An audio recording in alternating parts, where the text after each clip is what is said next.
how to fix this version of YouTube is out of date and no updates are available for your device.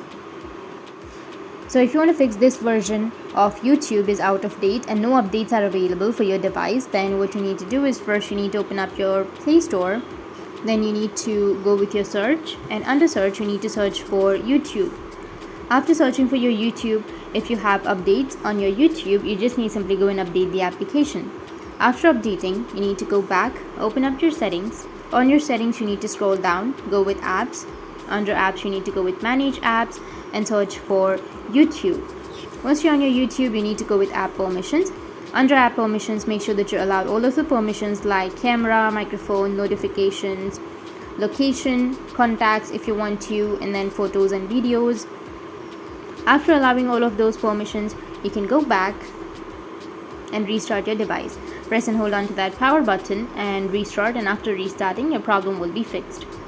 That's it, and if you have any questions, feel free to comment below. Thanks for watching.